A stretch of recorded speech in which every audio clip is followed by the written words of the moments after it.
Donc, on commence tout de suite le Chok HaEmuna. On est le 9 Heshvan dans le Seder de l'année et on commence avec le Jardin de la foi. Celui qui ne cherche pas après un tel dirigeant, alors il peut étudier la Torah toute sa vie et ne pas trouver le but pour lequel il a été créé. Il peut vivre dans une grande erreur. C'est ce qui est marqué dans Michelet, chapitre 14, verset 12. Il y a un chemin qui est droit devant les hommes et pourtant la fin de ce chemin, c'est un chemin qui conduit à la mort. Et c'est marqué également, ce qu'on lit dans la Tfila, tous les matins dans la Gdusha des Sidra, après Uva Letzion Goel, c'est marqué Baruch, Hu Elokeinu Shebranu Lavodo, béni sois-tu notre Dieu qui nous a créés pour sa gloire, Vivdilano Minatoim, qui nous a séparés de ceux qui se sont trompés, qui se sont égarés. Là-bas, c'est marqué au pluriel. Torim, ce n'est pas de celui qui s'est trompé, de celui qui se sont trompés au pluriel. On parle de deux sortes d'erreurs qu'on peut faire. Il y a ceux qui se trompent complètement, qui ne sont pas du tout dans le chemin de la Torah. Mais il y a également ceux qui sont a priori, si on peut dire ainsi, dans le chemin de la Torah, mais que véritablement, ils se trompent encore. Parce que dans leur chemin, ils ne sont pas encore dans le bon chemin, parce qu'ils ne cherchent pas le dirigeant véritable, le berger, qui peut les conduire dans le chemin de la Torah pour arriver à l'accomplissement véritable de la Torah. Et c'est marqué encore dans l'écouter Moran, enseignement 123.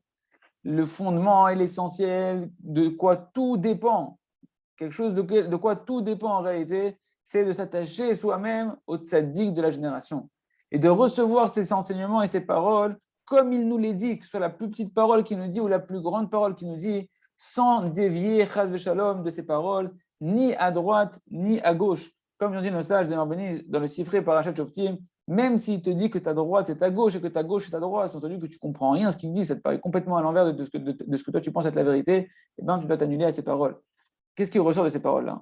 L'essentiel de ce qui ressort pour nous, c'est que la chose essentielle pour laquelle un homme il peut arriver à la vérité de la Torah, c'est de recevoir une direction, quelqu'un qui va t'enseigner un chemin, c'est-à-dire de trouver le dirigeant véritable par lequel tu pourras arriver à la vérité de la Torah. C'est marqué encore dans l'écouté Moran, dans la deuxième partie de l'écouté Moran, dans la Torah numéro 8.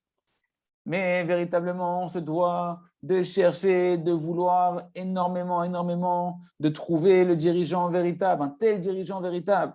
Et Rabbeinu répète, et il faut demander énormément auprès d'Hachem Itbarach, pas auprès d'Internet, auprès d'Hachem Itbarach, qu'on puisse mériter de se rapprocher du dirigeant véritable, afin qu'on puisse mériter une émouna, une foi véritable totale. Rabbeinu dit que tu peux avoir une foi véritable totale que chez le dirigeant véritable de la génération. Parce que si Chad Shalom dit Rabbeinu, tu te rapproches d'un dirigeant du mensonge, à cause de ça, Chad Shalom, tu vas arriver à des fausses croyances.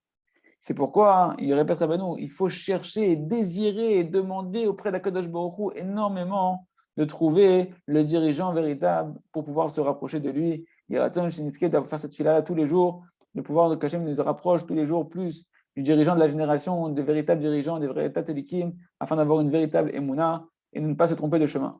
On continue avec le livre Le Jardin des louanges. Donc le Rav dit, et encore c'est connu, que la force des airs musicaux, de chanter des airs quand on fait la prière, est très très grande pour pouvoir réveiller le cœur de l'homme au service divin. Comme on raconte l'histoire au nom de Rabbi Nathan, que Rabbi Nathan de Breslev, une fois lorsqu'il était en voyage, dans son carrosse, dans sa charrette qui était fermée, d'accord, et là-bas, il faisait son service divin dans la charrette, en chemin, d'accord, ou l'Artecha Baderer, qui est une misère d'étudier la Torah en chemin, il étudiait la Torah, il faisait la Tfila en chemin. Et une fois, il y avait un de ses élèves, Rabbi Shimon, qui voyageait avec lui. Et il était avec lui au moment de la prière du matin. Et voilà que Rabbi Nathan, il commence la prière du matin. Et Rabbi Shimon, il entend que son maître est en train de prier avec lourdeur, mamash, avec de la tristesse. Et ça a duré un certain temps jusqu'à ce que Rabbi Nathan, il a commencé à chantonner la prière, à mettre des airs, des mélodies dans la prière. Et il a commencé à mettre une mélodie joyeuse. Et après, plus il chantait avec de la mélodie, plus la joie, elle s'est réveillée dans son cœur. Jusqu'à ce qu'il arrivait à une très grande joie, et encore une plus grande joie, jusqu'à ce qu'il a commencé à prier sa prière avec feu, avec ferveur, dans une joie extraordinaire, dans un attachement, mamash, complètement attaché à Kadosh Baruch Hu, avec un délice extraordinaire, jusqu'à ce que même les villageois qui étaient non-juifs, lorsque le carrosse de Rabbi Nathan y passait, la charrette elle passait dans leur village, ils arrêtaient de travailler, ils se mettaient à courir derrière le carrosse pour continuer, comme ça, avec désir, continuer à entendre encore les musiques, les mélodies qui sortaient de la bouche des prières de Rabbi Nathan qui sortaient de sa charrette. Et lorsqu'il est arrivé au moment où il devait faire la Hamida, le Shemona Esrei qu'on doit faire debout, d'accord, sans bouger, à ce moment-là, Rabbi Nathan était tellement attaché dans sa prière que ces élèves, ils ont été obligés de le porter avec leurs mains, de le faire descendre, de le porter pour prendre de la charrette dans son attachement à Hachem et de le mettre devant le mur de l'auberge qui était là où ils étaient pour qu'il puisse prier son chemin à Esrei, tellement il était complètement attaché à Kadosh Baruch Hu dans cette fila. Et lorsqu'ils ont continué leur chemin, Rabbi Shimon, il a posé la question à son Rav, à Rabbi Nathan, il lui a dit, mais qu'est-ce qui s'est passé? Pourquoi au début, tu étais tellement triste et mélancolique et d'un coup, tu t'es renforcé jusqu'à ce que tu es arrivé dans une joie complètement à l'opposé du début de ta prière, dans un feu extraordinaire du service divin? Et là, Rabbi Nathan, il lui a répondu, il a dit, sache qu'au début de ma tefila, c'est vrai que j'ai eu un Yetzara qui s'est mis sur moi, j'avais un match de la tristesse, de la mélancolie terrible qui se mettait sur moi. Et soudain, je me suis rappelé des paroles de Rabbeinu Akadosh, que Rabbi Nachman de Breslev, il a dit, qu'un homme, tout homme, il se doit de se vitaliser avec des mélodies de simcha dans sa prière, et en particulier au moment de la prière. Constamment, c'est bien d'avoir des mélodies, des nigunim de joie, et en particulier au moment de la prière. Et comme ça, j'ai commencé à, faire à chantonner des mélodies joyeuses, jusqu'à ce que la joie elle a commencé à se renforcer, et j'ai pu prier toute la prière dans une joie extraordinaire. Il y a la qu'on s'habitue à ce bon conseil d'avoir constamment des nigunim, des mélodies joyeuses de Gdusha, à fredonner, et en particulier dans la prière, de pouvoir chanter la prière, tous les passages, les brachot, que ce soit les imirot du Boker, les psaumes, même la Hamida, de les faire en chantant pour pouvoir réveiller notre cœur à la simcha dans le service divin. On continue tout de suite avec à travers champs et forêts pour pouvoir faire aujourd'hui, comme tous les jours, minimum une de doute. Yom le yom yabi omer. Le Rav nous dit, lorsqu'un homme il ne fait pas un cheshbon nefesh, qui ne s'introspecte pas tous les jours de manière fixe, mais qui s'introspecte une fois de temps en temps avec des moments très espacés comme ça, alors c'est une chose en soi qui empêche énormément la réparation individuelle de chacun. Pourquoi? Parce que lorsqu'un homme il vient que seulement une fois tous les X temps, avec beaucoup d'écart entre les moments où il vient pour s'introspecter, et que d'un coup il prend conscience à chaque fois, il prend conscience de tous les manques qu'il a à l'intérieur de lui, que ça fait des semaines, des mois, voire un an, des fois des gens ils font de Kippour à Kippour, des fois ça fait un an qu'il s'est caché lui-même de ses propres défauts, et d'un coup maintenant il les regarde, et ça fait tellement de temps qu'il ne les a pas regardés, que la personne, elle risque de se briser, elle risque de se désespérer de pouvoir se réparer. Tandis que si une personne tous les jours, elle fait une bonne doute, que tous les jours elle prend un bon moment pour s'introspecter, alors il ne se désespère pas, cette personne-là ne se désespérera pas. Pourquoi? Parce qu'il est conscient, il sait très bien ses propres manques. Et en même temps qu'il connaît ses manques, il sait très bien qu'il est en train de les réparer. Il sait que tous les jours, il a une heure où petit à petit, il répare ces manques-là. Donc lui, maintenant, il n'est pas désespéré. Il se trouve donc que c'est seulement par la force de la des doutes quotidienne, quand on l'a fait de manière très fixe, qu'un homme il peut se réparer. Parce que non seulement cette personne va être consciente de ses manques, de ses défauts, mais en même temps, dans cette même heure-là, non seulement elle est consciente, mais elle commence à les réparer. Il nous dit le Rav, et comme ça, j'ai entendu au nom de mon maître, Rabbi Levi Yitzhak Bender, que son mérite nous protège. Il disait sur la grandeur de la des doutes que non seulement elle sert à un homme de pouvoir lui dévoiler, lui faire prendre conscience de ses manques, mais en même temps, la des doutes, elle lui donne la confiance qu'il peut les réparer. Non seulement la des doutes, elle permet de dévoiler à un homme les maladies de son âme, desquelles il est malade, être conscient que tu es malade, qu'il faut aller voir le docteur, qu'il faut prendre des médicaments. Mais en même temps, la des doutes, elle lui permet de trouver les remèdes, les médicaments à sa maladie spirituelle. Et comme on l'a dit, ça, c'est seulement uniquement lorsqu'une personne fait tous les jours 1 heure de doute tous les jours et qu'il sait, un mage, qu'il est conscient qu'il doit réparer ses problèmes et qu'il s'occupe de les réparer, bitfila, bitchouva, petit à petit tous les jours. Parce que si jamais un homme il fait cheshbon nefesh qu'une fois tous les X temps par année, la plus fortement s'il le fait qu'une fois par an, d'accord, ou des fois une fois toutes les X années, alors comment une personne va pouvoir se réparer des aussi grands manques qu'elle voit qu'à l'intérieur de lui en une seule fois? C'est impossible qu'avec une seule fois, sur un coup comme ça, tu vas réussir à faire tchouva. C'est très rare les personnes qui arrivent à faire tchouva sur un élan de tchouva. D'accord? Et donc, c'est pas étonnant que cette telle personne, lorsqu'elle veut s'introspecter, une fois tous les X temps, qu'elle se désespère. Et le Rav a dit maintenant, je te conseille d'aller voir après dans la suite du livre, qu'on verra, Imer Hachem, pour ceux qui étudient avec nous, on verra dans le chapitre qui s'appelle L'Omdim Lidboded, on apprend à faire l'Idbodedout. Là-bas, dans le chapitre du livre, le Rav, il écrit là-bas, hein, il ramène le conte de Rabbi Nachman, du fils du roi qui a été échangé avec le fils de la servante, que là-bas, on voit comment, en un seul instant dans l'histoire, lorsque le fils du roi et le fils de la servante, ils se sont juste donné le moment de se reposer, de se poser un petit peu calmement, de s'allonger pour prendre un peu conscience de leur vie, de se tranquilliser un peu l'esprit et de réfléchir un peu sur eux-mêmes. Pitom, en un seul instant, on voit qu'ils ont commencé dans leur tête, Hachem, automatiquement, dès que tu veux te poser un peu ton esprit, tu te calmes, tu coupes Internet, tu coupes les WhatsApp, etc., et ben les pensées de tes avérotes, elles montent dans ton esprit et ils se sont mis eux-mêmes à regretter. Mais on voit que dans l'histoire là-bas, les deux, directement, dès qu'ils se sont mis à regretter leur avérote, ils sont tombés dans le désespoir. Pourquoi? Parce qu'ils ne savaient pas comment réparer leurs grandes erreurs. Leur avérote, ils ne savaient pas comment les réparer. Leur manque, ils ne savaient pas comment les réparer. Et le fils du roi, on voit que dans l'histoire, il est retourné dans l'alcool, il est retourné dans la débauche, etc. Tandis que le fils de la servante, lui, il est reparti à se occuper des préoccupations du roi parce qu'il ne savait pas comment se réparer. Et c'est la mâche qu'on est en train d'expliquer ici, nous dit le Rav, parce que du fait que dans l'histoire là-bas, leur introspection, c'était une introspection qui était juste ponctuelle, comme ça, une fois, un jour, ils se sont mis à réfléchir sur leur vie, alors ils se sont affolés de la grandeur des défauts qu'ils avaient à l'intérieur d'eux-mêmes, parce qu'ils ne savaient pas comment donner des propres conseils, se donner des propres conseils, comment se réparer.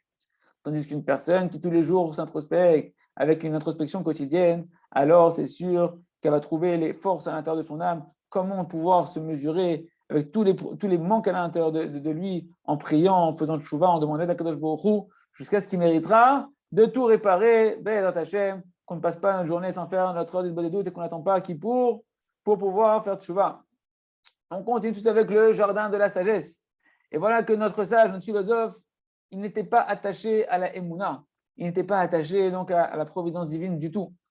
Il s'était attaché en réalité au but de ce monde-là. Et même ce but qu'il s'est donné lui-même, il n'y a pas été fidèle.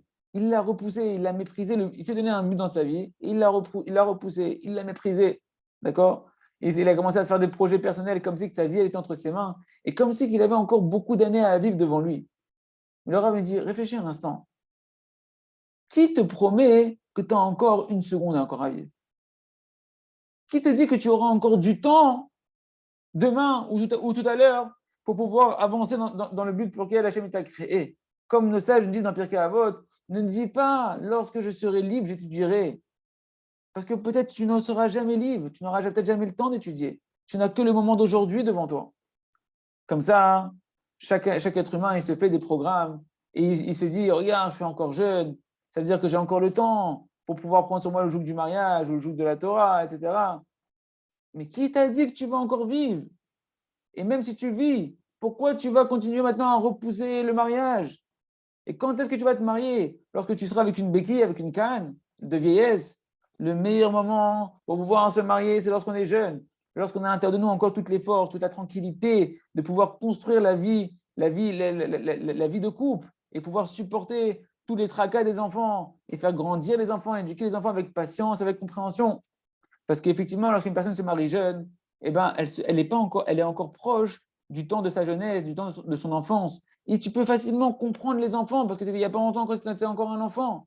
Et donc, tu peux aussi t'habituer facilement à vivre une vie de couple, une vie de partage, une vie de don de soi.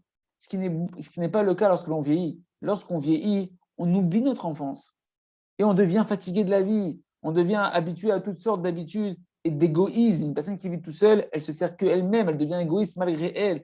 Et à ce moment-là, si elle se marie très tardivement, ça va être beaucoup plus dur pour elle de pouvoir fonder une maison, de pouvoir éduquer des enfants, de pouvoir faire don de soi à l'autre, etc.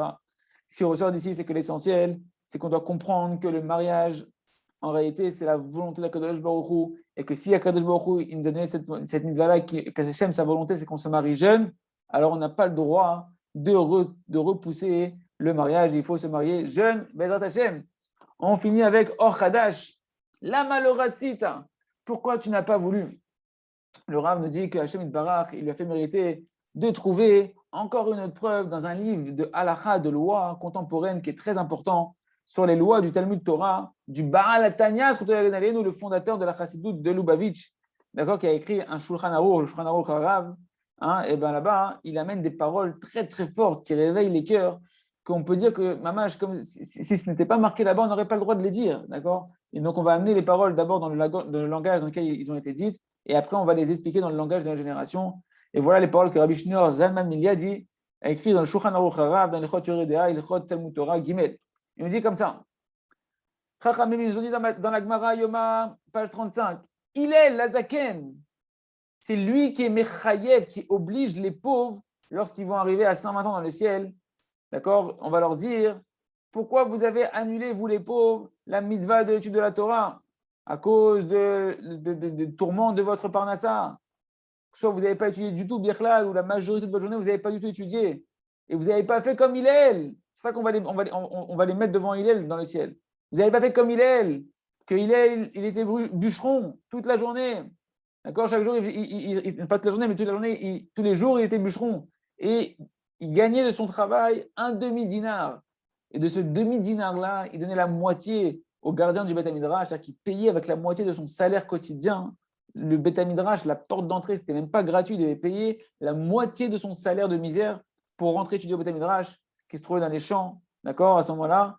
Et l'autre moitié de ce dinar-là, il le gardait en réalité pour pouvoir se nourrir lui et sa famille, les gens de sa maison.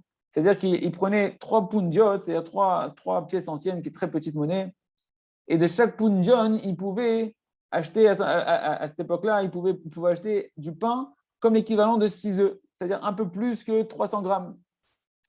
Et de ça, de ce qui restait, il prenait également de l'argent de ce qui restait pour pouvoir se nourrir pour les Shabbatot et les Yamim Tovim, où là-bas, il ne travaillait pas. Donc imaginez-vous, avec ce demi-dinar, tout ce qu'il faisait, la moitié pour le Beth Midrash et l'autre moitié pour manger dans la semaine, plus le Shabbat et les Yamim Tovim. Et là, il nous dit, Rabbi Shneur Zalman, il a dit, et même si jamais tous les hommes ils ne sont pas capables de faire comme il est mamash, de toutes les manières, on les juge dans le ciel sur le fait qu'ils n'ont pas voulu faire comme les actions de Hillel, d'être prêts à vouloir vivre une vie de souffrance pour étudier la Torah. On va expliquer ces paroles extraordinaires dans le langage de la génération.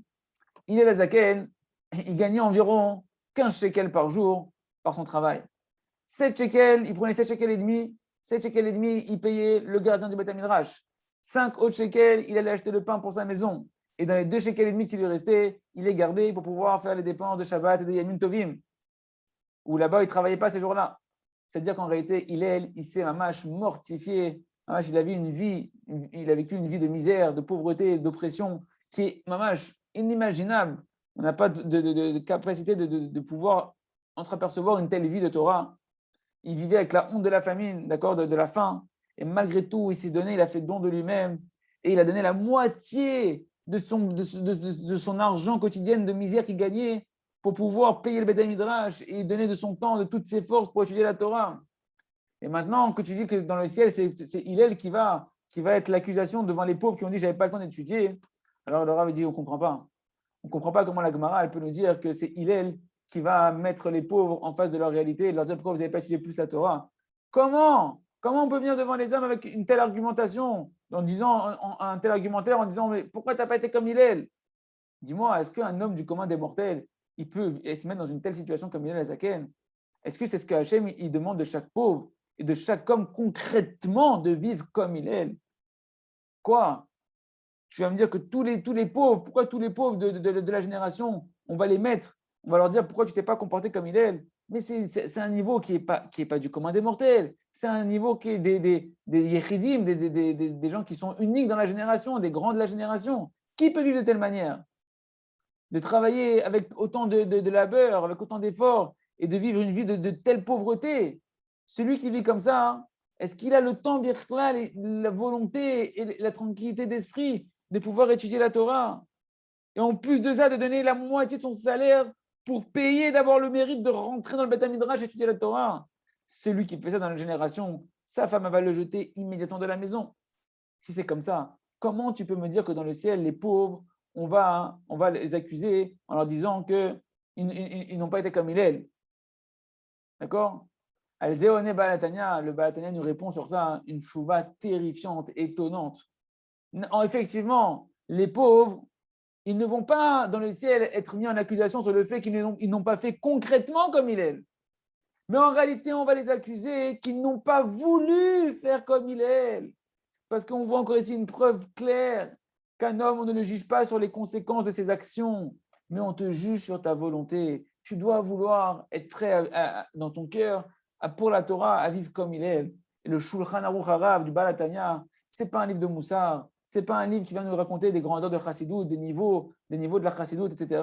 C'est un livre de halakha, un livre de loi concrète pour savoir comment se comporter dans la loi quotidienne. Et là-bas, c'est marqué noir sur blanc, halakha le maaseh, dans les mots qui sont simples, que le jugement céleste de chacun d'entre nous, il est seulement et uniquement sur notre volonté. Pourquoi tu n'as pas voulu être comme Hillel? Ok, faire de vivre une vie comme Hillel, concrètement, tu ne pouvais pas. Mais vouloir, tu pouvais, alors tu te dois de vouloir. Il y a qu'on puisse continuer à dévoiler ce secret de la volonté et de l'acquérir. Et par la force de la volonté, le Hachem qu'Hachem nous donne, la force de pouvoir atteindre tous les niveaux. Mamash, Kipchuto, Chazak, Benitrazek, à demain pour la suite du Chok Emouna.